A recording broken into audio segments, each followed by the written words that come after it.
Welcome to Toffee TV. It is the player ratings. Everton nil, Chelsea nil. A hard fought, certainly deserved point, if not a little bit more. I think that's that's one of the things I'd take out of this game. Is I'm just a little bit disappointed we didn't get more.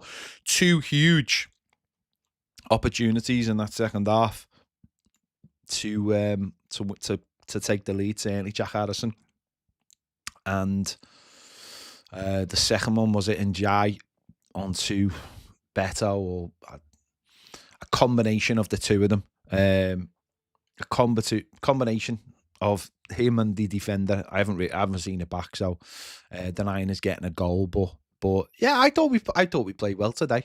I thought we passed the ball a lot better. I thought we made more chances.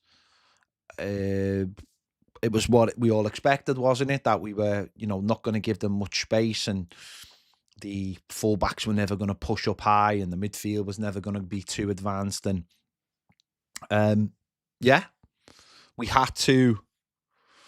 We got the crowd involved. Tarkowski with a few tackles, getting in your face.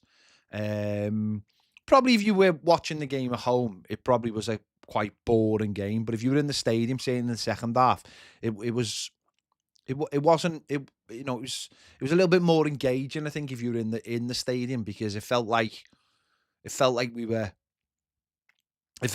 was having a go, and as I said, the crowd were getting involved, and it was, certainly us against not only them but the referee, who was awful. I mean, I don't normally get on the backs of referees on the show, but he was so weak. He was so weak. Every time one of their players threw themselves to the floor, he couldn't wait to give them fouls. He was so ridiculously weak. Yeah, it was really embarrassing how poor he was. And the conditions were a bit mad as well.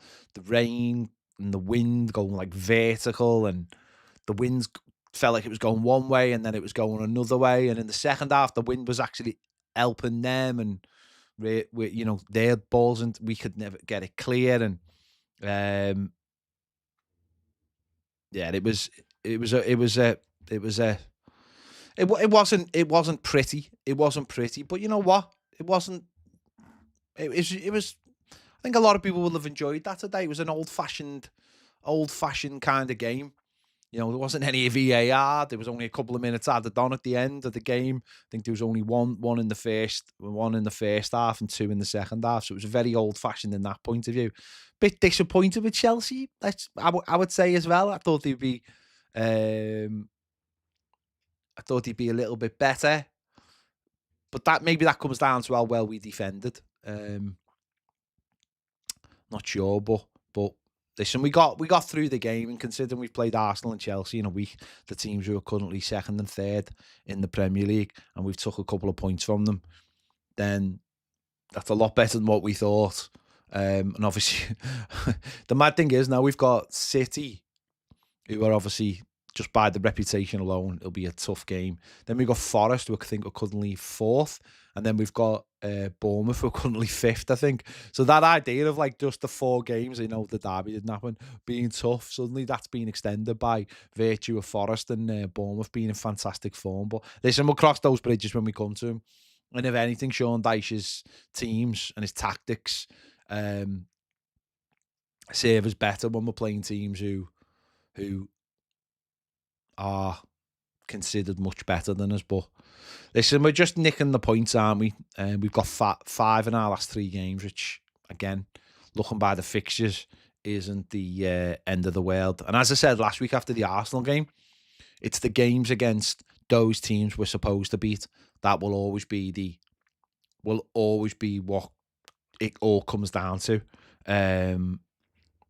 So there you go. Yeah, the weather was horrible though. It was a horrible one to be at. Just even when we walked out the ground, the wind suddenly hit you. It's not as apparent when you're just watching it, but as soon as we walked out the ground, wind. And that's why I had to go down to the other end. And even when I was doing that, I was just standing there freezing, getting blown to bits. Yeah. So yeah, it is what it is. We'll take it. We'll take it today. Let's get into it. Jordan Pickford in goal. Made one. I'm just trying to think what to say. I think he made one really, really good save when they had about 4 men in the box. Made 4 saves overall. Made another one which I haven't seen it again, but it was one of them. The one when he came, they did the post and he came running out and saved it, but then took the lad out. Not 100% sure, but it was like, we were like, take the corner, don't be looking at it on VAR, because once you slow that down, you could probably find anything in it. But it was a good save. And in the second half, I don't think he was troubled that much. Don't really think he had too many saves to make, bar a couple that just come into his body, and you're just a bit wary of them coming off the turf or whatever. His kicking was a little bit, there was moments with his kicking where he was like, why are you trying to be so precise in this wind? You're just giving the ball away. But all in all, again, Jordan Pickford with those saves that have stopped us from going behind, and obviously by stopping us going behind, and we've managed to pick up a point. So Jordan Pickford, I would give an 8 for today's performance, because once again he's been very, very, very, very strong, and showed great leadership again. Ashley Young didn't have a bad game, went off after 74 minutes, obviously picked up that booking, and once he picked up that booking, the manager had to take him off. It was an interesting battle on that side, and some of them he won, some of them he lost. He actually won 6 of his 13 duels, so again, there you go, it's sort of 50-50. Obviously didn't get forward too much. Obviously Seamus Coleman came on for him, so again, shows you the manager does like that experience. You can just see his heat map there. Most of it in our half, didn't want to get forward whatsoever, or saying it was. And again, can you really blame them for that kind of tactics today? 3 fouls, was fouled a couple of times, dribbled past 4 times, total tackles 4, dribbled past 3 times, total tackles 2. Yeah, listen, he had a pretty solid game.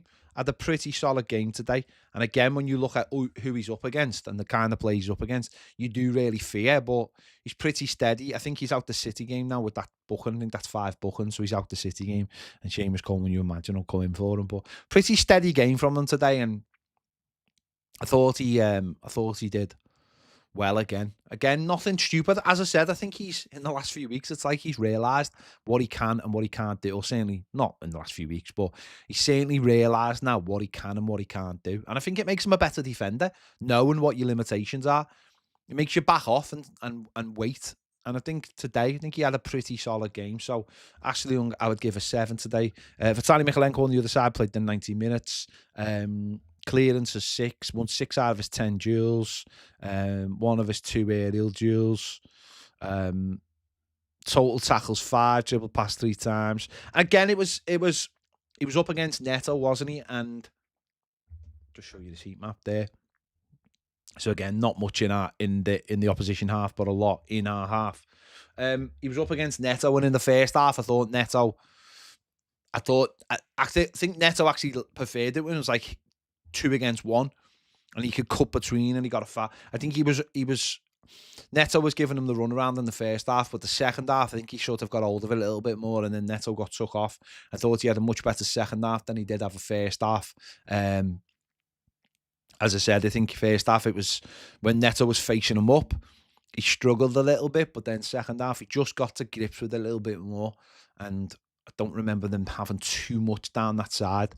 And he made sure he stopped them early, I think, in the second half. I think so. He made sure he got a grip of them really early. So for Vitaly Mykolenko, I would give a 7.4 for today's game. The centre half, James Tarkowski, pretty solid again. Aerial duels won 2 out of 2, but only 3 out of 8 ground duels. Total tackles 2, interceptions 2. only dribbled past once. Had a couple of little spats, didn't he? Went down for a penalty, and then when the lad sort of looked like he might have scuffed him, immediately jumped up as in to say, "What do you think you're doing?" Which sort of give the game away, James Tarky. That sort of give the game away that you were maybe not being completely honest with us. So pretty solid, as I said, pretty solid performance from James Tarkowski today. So again, it was a difficult one because they're not up against typical kind of centre forwards. So it's like Chelsea just seem to drop off, and then Cole Palmer has all that space. So it's a little bit difficult for centre halves, but I thought Tarky did all right today, and I'd give him a 7. Jared Brandtwaite, probably his best all round performance since coming back. Read the game really well. Didn't seem like he let too much get behind him. 4 out of 4 aerial duels won. Ground duels won. No aerial duels won. They sort of take it in turns. Tarky does all the aerial stuff. Brandtwaite does a lot of the ground duels. Again, really, really solid. Block shots 2, interceptions 1, total tackles 3. Wasn't dribbled past once. And again, he just looked like he looked like it was a lot more of a better all-round performance today. Again, you can just see his heat map there, a lot of it on that left-hand side. I suppose the only disappointment with either centre-back is that we didn't really get anything out of them in the final third. We were quite not poor. I don't think poor was the right with the set pieces. We just didn't use the set pieces well enough. But Jared Brandtwaite, as I said, probably his best game since coming back.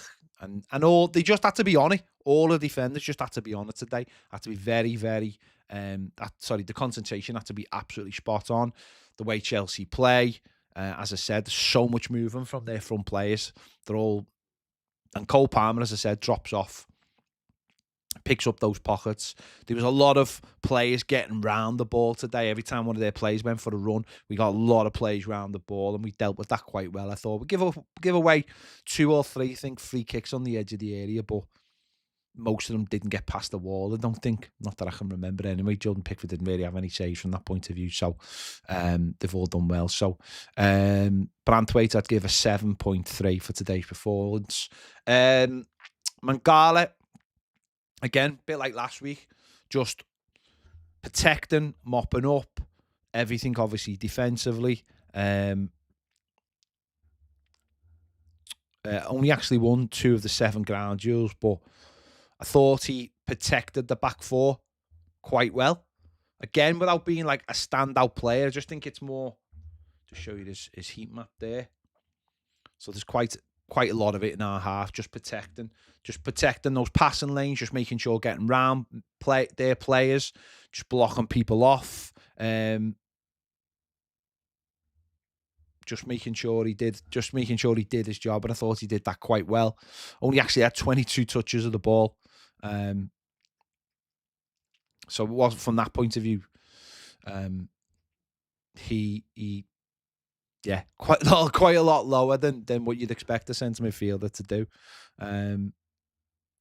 As I said, only 2 out of 7 ground duels won, but I thought he had a decent game again. I think that partnership is, as I've said last couple of weeks, probably our best partnership. So Mangala, I'd give a 7 for today. Adesina Gay, a lot busier, but also nearly the ball in the second half just wouldn't seem to. It kept on like sort of sticking to his foot and then bouncing away. And there was one towards the end where he nearly got them in.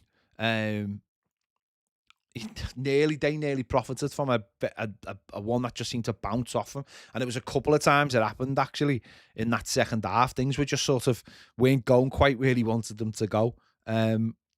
33 touches of the ball, 76% pass accuracy.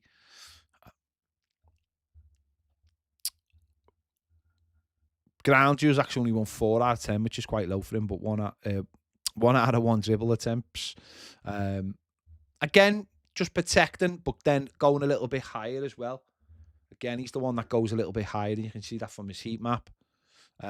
Going into their half a little bit more, pressing, pushing on, trying to open them up as well with some of his passes.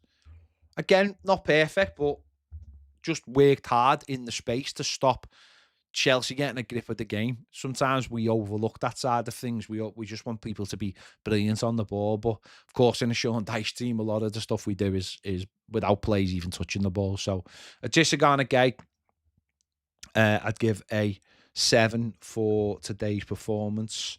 Abdoulaye Doucouré in front of him. I thought Doucouré showed really good energy today.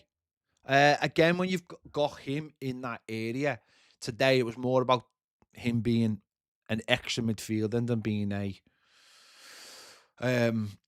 someone who's gonna push on in that number 10. He did a bit of both, and he did help to break going forward some parts in the second half. Only won 5 of his 15 ground duels. One successful dribble out of 4.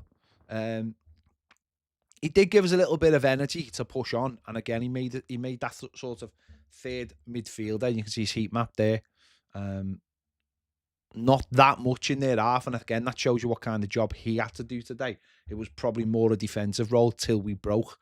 And there was moments where he broke well, and there was moments where he gives stupid passes away. So, Abdoulaye Doucouré, I'd give a 6.7 for today's performance. Jack Harrison, better than last week. That's what I'd definitely say. Better than last week. Had Everton's probably best chance. The ball falls to him on the back post, and you're just thinking, just find the corner, mate. Just wait till the goalie comes out, think it over him. There's so many things he could do. There's so many things. Excuse me. There's so many things he can do, and he hits it straight at the goalkeeper. And that was the most disappointing part of his performance, you'd say, today, was that I think he worked hard, worked really hard. There's not massive amounts of opportunities for him. I mean, his heat map's not the greatest. Again, a lot of it in our half, a lot of it doing the defensive work, which again is what you'd expect, but that was such a big opportunity. 27 touches, 85% pass accuracy, dribble attempts 1 out of 2. Lasted the 73 minutes, but that was a huge opportunity, and he should have took it. He really should have took it. And I know we had another chance after that, but that was the real clear cut back post. It's already gone past, I think, one of our players. It might have been Doucouré. It was a lovely ball in, and you're just thinking, just smash this in or whatever. But he's hit it straight at the goalkeeper, and as I said, I thought he was better than last week, but those golden opportunities have to be taken. They have to be taken. So, Jack Harrison, I would give a 6 for today's performance. And Jai, again, the bright spark again in the final third. Again, the biggest problem is, we said this like the last few weeks, is it's where he picks up the ball. He picks up the ball far too much in our own half, and it leads to, you look at the heat map there. It's the hot spots are just inside their half, where really he should be a player who's operating around the edge of the box. And if we could get this lad higher up the pitch, because he had most of their players today on. So every time he picked the ball up, he had a trick to get away from them. But the problem is he's still 30 yards away from goal. And that's the most frustrating thing, the way in this system, is that I genuinely think if in different circumstances, if he was playing behind the centre forward, he'd be such more of a threat. But he's picking the ball up 30 yards away. And by the time he's beat a couple of plays, he's still not anywhere near the box. And that's the most frustrating thing about Njai, is that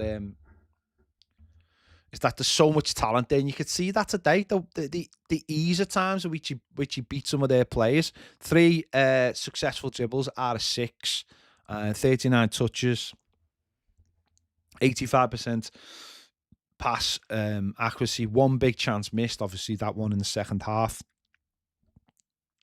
Key passes 1, crosses 4, but only 1 successful. Again, I would love to see him have the opportunity to play with that freedom. I know you'd never get that from our kind of team, but just someone who played behind the number 10, behind the number 9 as a number 10, I just feel like there's so much talent in there. And he really did. I think he really upset some of their players today, because they're not, a lot of their players aren't the kind of players who are going to track back and stay in shape. Their defenders do a lot of that work for them. The midfielders have so much freedom. And it's just disappointing that he's so far away from goal. That's the most disappointing thing. So, Njai, I would give a 7.5 for today's performance. Dominic Calvert-Lewin played 73 minutes. Again, say week in and week out. Centre forwards are feeding off scraps. 24 touches. I thought in the second half he was a lot more bullish. I thought he started to get his body in front of their centre backs when he was going, and it started to work a little bit. Just things bouncing around. I think Beto benefited because he came on and he started to do that himself. First half maybe a little bit passive, or maybe a lot of the balls were too far away from him. But it's such a difficult thing playing up front for Everton, especially in games like this, and we saw it last week. Ground duels 7, won none. Aerial duels won 2 out of 4. No real opportunities at all. In the final third, you see his heat map there. A lot of it is well outside the area, just inside the half, if we're honest. So it's difficult. It's difficult for any centre forward. I just like to see more of what he did second half, which is, if you can't win it, put them off. Put the defenders off if you can't win it. I think he started to do that a little bit more second half, and we started picking up the bit. But that's the other side of it. If he wins the ball, there's never anyone around to pick up the bits, which again must be really frustrating. So, Dom, I would give a 6 for today's performance. The subs in Linsom. I thought Linsom did quite well when he came on. I thought he played obviously the last 13 minutes, or 15 minutes in total. I think he started to. I think a couple of times he just made it really difficult. For them defensive wise. He didn't really do too much, but he won 2 out of 6 ground duels. He was involved in the 6 ground duels straight away. Offensively, 1 dribble attempt unsuccessful. Never really did too much on that point of view. But if you just look at his heat map there, you can see loads of it's in our corner, and the other most of it is in the final third, or nearly the final third. So I thought he did all right when he came on. He kept that hard work going. He kept that momentum going, which was really important. So I'll give him a 6 for today. Beto came on again. Chaos. The last 17 minutes, chaotic. Tried to put himself about a bit. Tried to just be awkward and try and do things a little bit different. None of it really come off as such, but it's something. He's trying to do something a little bit different, at least. I don't know whether he got in front of Njai's shot. I really don't. But it is one of them, isn't it? It's just the ball just. I don't know. The ball was just there to be hit, and if it's hit one of our players, or our players got in the way, then it's just one of those things. I don't think there's much you can do, but I think he does what he always does, which is he tries to make it really awkward for the opposition. There's not loads of sort of Premier League level ability in there, but he always gives everything, and I don't know. I don't think he'll be someone who'll be staying at Everton very long, but I'm sure he'll get joy if he goes back to Italy. I just don't think he's built for the Premier League, to be fair. But so Beto would give 6. And Seamus Coleman, come on, and obviously he did have a bit of a difficult task ahead of him coming on the last 15 minutes or so. Obviously taking over for Ashley Young, who'd been booked, and I imagine he'll start at Old Trafford. Been out for a while. Didn't really let anything get past him, did he? Just did his job. Just trying to look at his stats here. He hasn't really had to do too much. Only had 7 touches of the ball. Had a couple of moments at both ends of the pitch. I think he attempted a cross that got us a corner. I think he did all right at the other end as well. So, come on, he's done his job. It was a sensible substitution. I was just glad that the manager had made it rather than persisting with Ashley Young, who was at that point on that yellow card and couldn't really get close then. And obviously bringing the sub on, and you've got a couple of right backs on the bench. You've got to make that change, haven't it? And he did. He made that change. It was very, very sensible. Very, very sensible decision. So, yeah. Again, just give him a 6 for coming on. It's another 0-0. I think have we got the record now for 0-0s in the Premier League? It is what it is. It's, again, like I said last week, these games take care of themselves. It's the games. It's the games against teams that we've got to beat. They're the ones now. Obviously, they'll come in the second half of the season. We've got tough games ahead. Obviously, Man City, regardless of their situation, is a tough game. Forest will be a tough game because we'll expect, even though they're in 4th place, we'll expect our players to be on the front foot. And then Bournemouth is, again, a very tricky game. Very, very tricky game. We don't have the best record down there. So, yeah. Yeah, it's not great. I don't really enjoy 0-0s, but when they're against Arsenal and Chelsea, I'm a bit more forgiving. I'm a bit more forgiving. And we'll see what happens on Boxing Day. We'll see what happens. Who knows? If we were to go there on Boxing Day and do a smash and grab, then, or we did that again, then who knows? But we'll wait and see. Yeah, make sure you check out Baz's videos. Make sure you check out my Gladys Street reaction. And we will be doing the final words tomorrow. So make sure you catch us for that one as well. No rest for the wicked, not just because it's Christmas week, not taking the days off. We'll be in tomorrow. Thanks for watching. See you later.